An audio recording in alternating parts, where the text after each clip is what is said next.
Yo, this is from Pantilla in the danger. Waliwo pasipoti ya muganda waffe erondeddwa era nga tuli mu kunoonya omukyalo ono gwamumanyi oba naye mwennyini nga Joli mukwano waliwo ayina pasipoti yo yagironze mu kasasiro oba mu Zubaala oyinza okubeera eyo nga tomanyi naye nga yalondeddwa mu kasasiro mu kibuga Dubai so jangu obeere nga ate oyogera nange tulabe butya bwe tufuna ki pasipoti eno yabadde ekyaliko tennaggwako ku PJ Daniels Akakoli omulungi omwagalwa gye komeddeko kasubire nti ka weekend kawunzise bulungi ku side yo naye nga ebintu byo byongera ku kaluba wenjogera embeera ya kasasiro efumbekedde mu kibuga Kampala erowoozesa banna Kampala nti mpawo bakulembeze be balina mu kibuga nti balina obuliawo kye bakoledde era nga bangi bagamba nti tebayambiddwa kyokka nga ate bo abakulembeze mu kibuga bagamba nti bakola butaweera okulaba nti batereeza naye nga ate n'embeera abakozi mwe bakolera ngamba aba KCCA si nnungi n'akamu nakatono ddala era nga bagamba nti obuliawo yeviirako kanaaluzaalo no jjukira nti tulabye aba KCCA enfunda eziwera nga beekalakasa baagala ssente zaabwe zibabanjizza emyezi nno egiwerera ddala naye nga tukimanyi nti bafuna ssente wakati wa mitwalo 15 ku 2 awo bwe watyo naye nga babanja emyezi egikola ki egiwera naye tetunalaba ku babaka ba paalamenti beekalakasa nti baakoze ki tebabasasudde ate nga bafunira mu bukadde okitegeera so abantu balowooza nti obaoliawo kyekiviiriddeko embeera ya kasasiro n'okuba nga ate yeetuuma mu kibuga abantu abalina okuba nga balongoosa tebasasulwa kasasiro afuuse kasasiro. Twalabye omukulu amanyiddwa nga Muhoozi Kainerugaba yakuŋŋaanyizza abantu wali eri ehoyima mu kisaawe wabula nga abantu bano boolengera abalinnya ebimotoka kigambibwa mbu babadde bagenda wa Muhoozi era nga boolengera ebimotoka biriko banners za Muhoozi babadde babajja ku kyalo ekirala nga baboolekeza ehoyima basobole okuba nga ate bajjuza ekisaawe naye atera mukadde ke kamu twalabye nti siteegi gye babadde bayimirirako okwogera eri abantu munnange yakoze ki yagudde nga bwe nakutegeezezza kati nno ku stage kuno kwe kwabadde ne Prime Minister waffe omubwati omukyala Honorable Robina Nabbanja.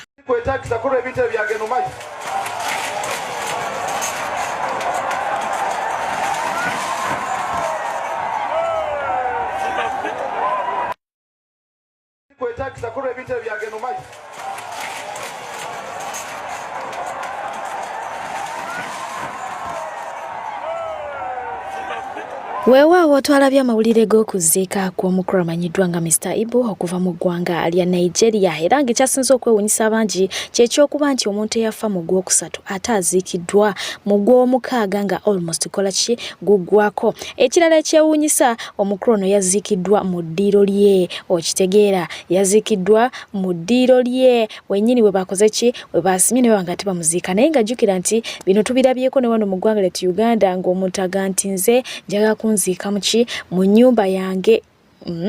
so ebyo bityo byebiri eside eyo nga nabyo bigenda maaso okuba nga te byogeza bangi ebigambo. Omugaga wa kuno hamo yasimuyite Hamis Kigundu bwatyo munnange agraduatinze era nga amawulire gano mwennyini yagatweweeredde ng'essanyu limwokya oba limutta okukamala kaakati no professional doctorate mu global leadership and management okuviira ddala wali eri mu European International University gye yasomedde mu kibuga Paris ekisangibwa mu Bufaransa okiwulidde ekintu ekyo so ebitabo abyongereddeko ddala.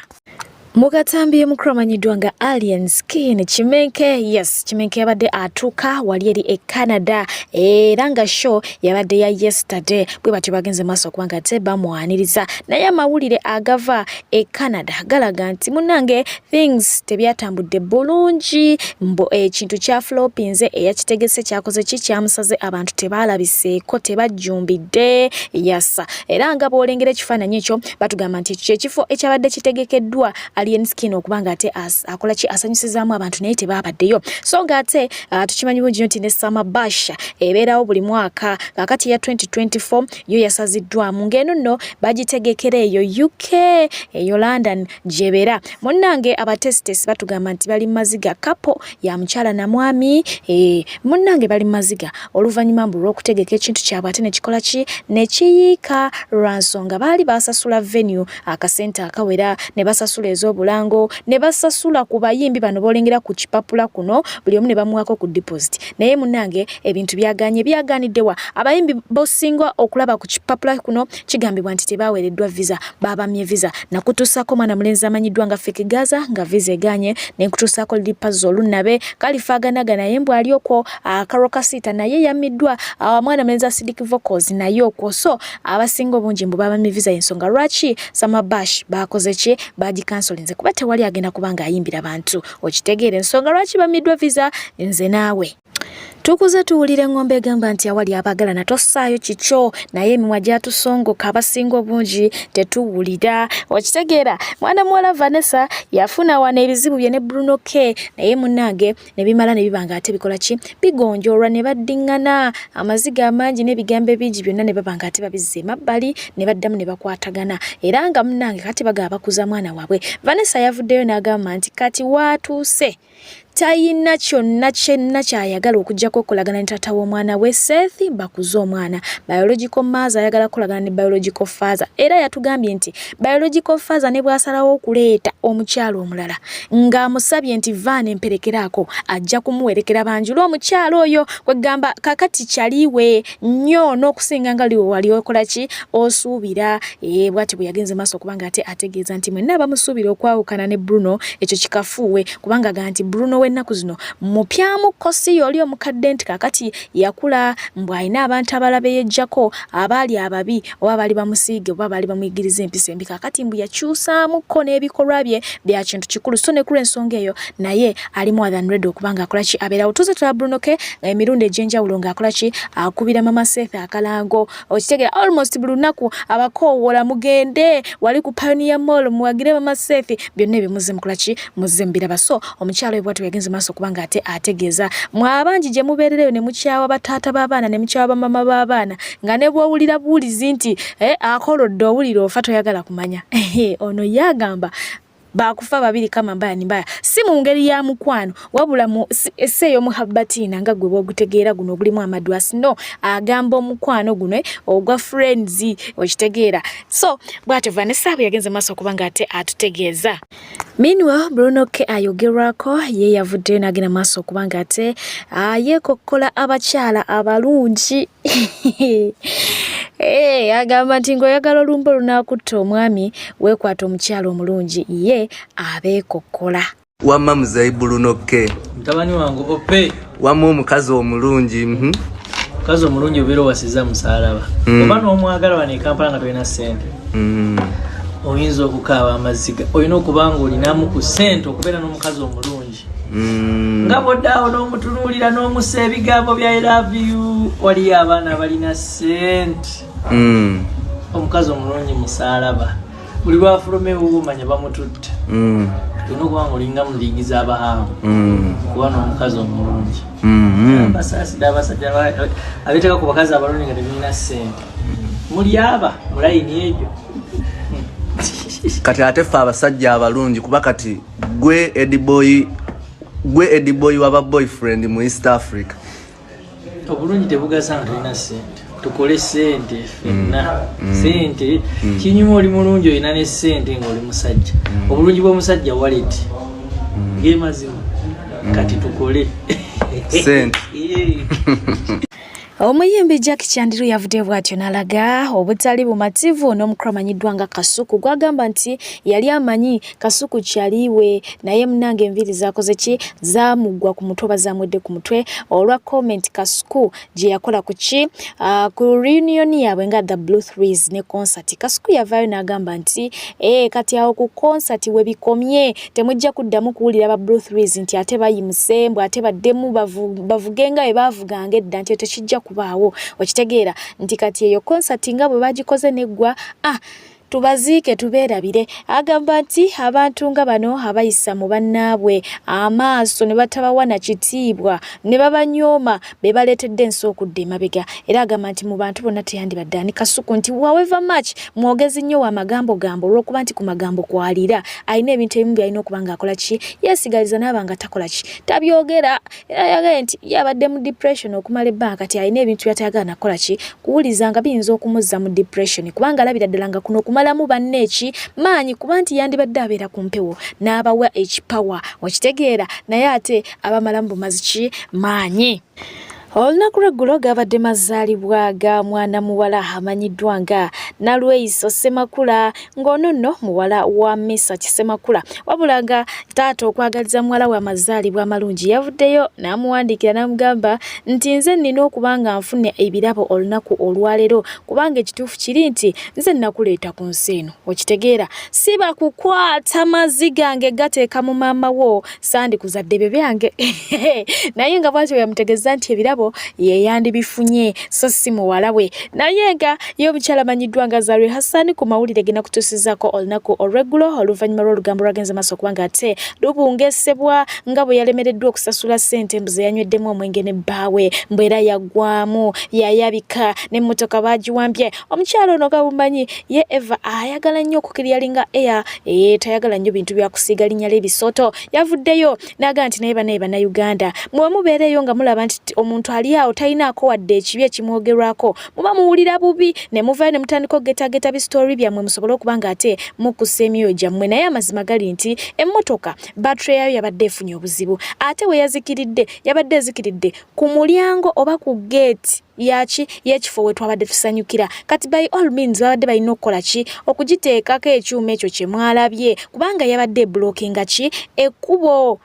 ebintu tobimanyi naye osabukasabuka nagaa ku myaka ejange ne ku ssente zennina nze nnemererwa okusasula obwenge mu bbaala y'ensonga lwaki mwadde mulaba omwami wange nga yeetala adde nadde eri akubira ku mikwano gye basobole okulaba nti bafuna battery emmotoka eve mu ki mu kkubo mwabadde mwagala tukole tutya ba mikwano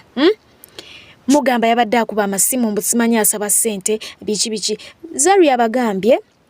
mukiringe nti ye yakula we yatuuka alina ebintu byatasobola kubanga kati essaawa eno addamu takyakyesinga cloud nti giri emyaka 10 egyayita emabega byeyakolanga byali bya buto kitegeera naye kaakati essaawa eno yakula ate n'ekirala abantu we bakula bakyusaamu ku bintu ebintu engeri gye babikolamu gye babitambuzaamu agamba waliwo kati abalina okukola ebyo ebyokubanga balina ebintu bye bakolakola such that ensi bamanya ne babanga baboogerako ebyo tajja biddamu waatuse alina ebyokukola bingi sente zakyazirina talaba nsonga lwaki mumutemako omugambo Zari yatabuse naye nga yabagambye battery yabadde fudde it was not all about kubeera nga yanywedde omwenge n'atasasula bbaala Pozi n'akalala ke yayongeddeko keeko okubategeeza nti bw'abanga asobola okulinnya ennyonyi n'atuula mu kilaasi eri eya waggulu ddala buli wiiki kaakati olw'okusasula ez'ebbaala mukozese emitwe gyammwe ye omukyala amanyiddwa nga Bad Black yavuddeyo ne yeewuunya Julia twamulabyeko mu kibaala ne ex we n'aga nti neewuunyiza ennaku zino ogenda mu bbaala n'olowooza nti bali ku parents day out nti abaana ab'obuwala bayitirivu bali muli ne bajjajjaabwe ne bataata baabwe ebyo bye balimu babeera basitudde okitegeera otuuka mu kiraabu ngolooza bali ku parents day out nange omukolo gwaffe gwatambudde magida saana era nga boss yatutegeezezza nti ennebisaawa yonna abaana bakujja naye nga ye mwana mulenzi amanyiddwa nga Good Life Eddie yagambye nti omukolo gwa Phoebe ogw'okukyala ne bbaawe Nzolwambu gwasingira ddala ogwa Eddie Kenzo ne Nyamutooro ate mbu nga bali balinamu ku ttooke awo nno wabaddewo okugeraageranya okuva mu social media in-laws ne bajja ebifaananyi bya Rema eby'emikolo ebirala nga bagamba nti katulabe oba bbi okitegeera naye ebyo byonna ngenda kubanga ate mbikutuusako mu video yaffe eddako eno katusooke tukole ki tugireke wano ku nsonga ya Kenzo katuddeko wano eno ku mwana muwala Olisha M omukolo gwe gwabadde gw'amaanyi era nga bangi tebasobodde gulaba lwa nsonga gwabikiddwa ogwa Eddie Kenzo naye ebyo byonna bebimu ku bintu ebyaleeteddwa ku mukolo guno omwana ono maama yamunaaza olweze emmotoka zazeeza bidi bwezityo nga bwoziraba ebintu byabadde biyitirivu ddala olunaku olwaleero ye omukulu amanyiddwa nga Conrad Iga akuzanyira ebina Uganda yazaalibwa ngenda kuba nga ate nkutuusaako omwami ng'ono nno ava mu famire y'omugenzi Kirumira ng'era abeera brother wa Kirumira omugenzi agamba nti akooye ba social media in-laws okwefuula abamubuulirira okitegeera ono avaayo n'abaako ensonga zayogerako eri eggwanga ng'omuntu naye comment esinga mu omu mu comments ze bamuterawo kwe kumugamba nti munnange beera mwegendereza muganda wo bamutisa masasi era munnaye ensi twagirekera Mukama Katonda buli kimu yakiraba naawe bikwase Katonda yavuddeyo mukambwe agamba nti ye byakola abimanyi era abitegeera okiwulidde naye nga sinaba kubaga ate mu kutusaako nyongera okujjukiza nti Sheikh Ashraf walinyo okubanga ate akusomera edduwa muganda wange asobola okubanga ate abbulula emikisa gyo gyonna egyali gyaziikibwa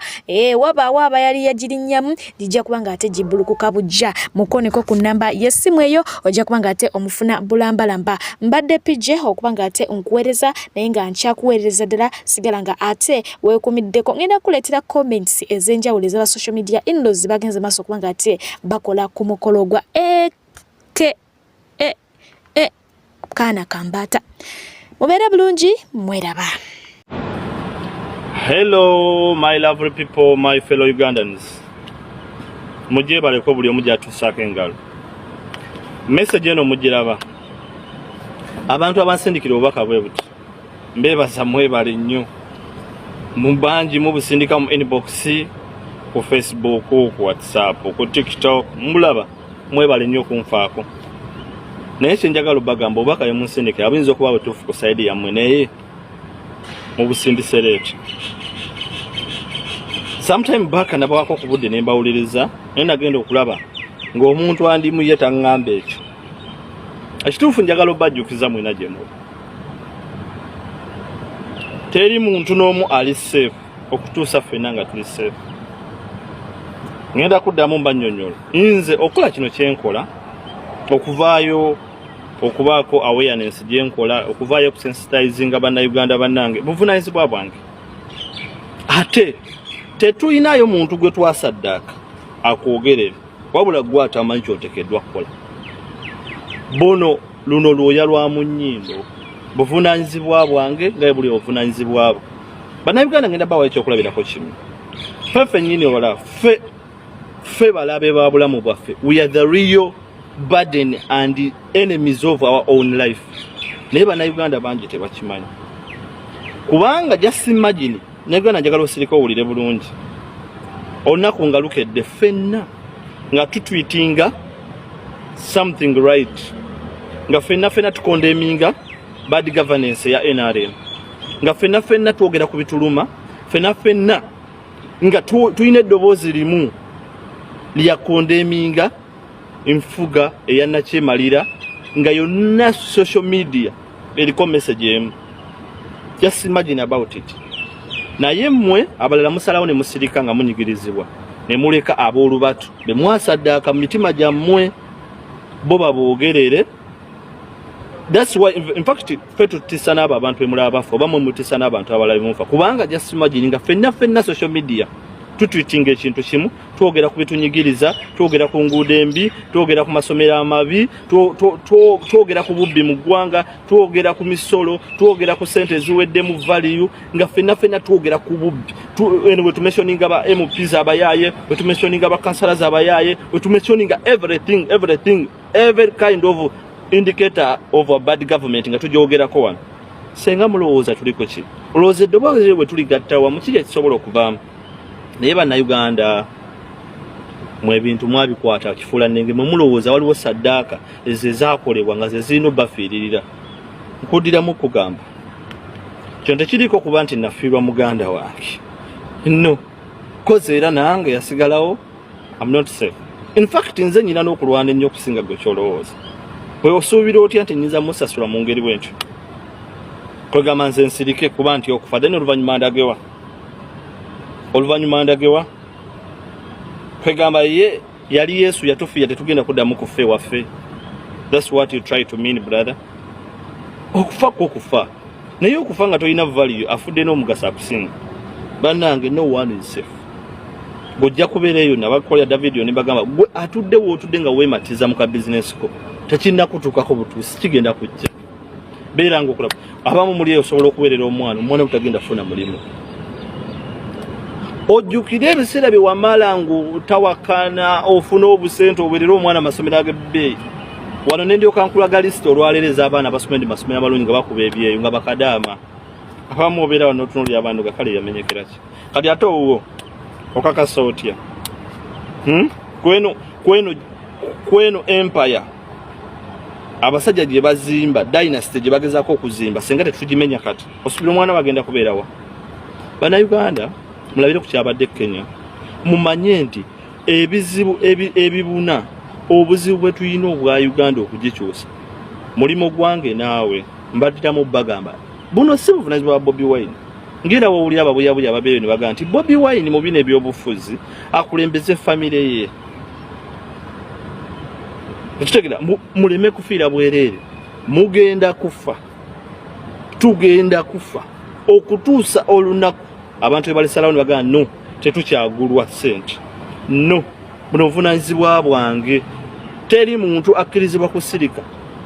tutwitinge ebintu ebituyamba tupostinge ebintu ebituyamba naye abantu ebyo bibalema okukola nebalaba mu challenges n'abantu abategeera nga balaba bali mu challenges za music bali awo ebyo tebina kye bituyamba bannayuganda tunyiigeko naye ebyo bye mulowooza nti okubeera safe kwe kusirika otayogera ku byobufuzi eyo enkola ya dictator buli dictator kyakikola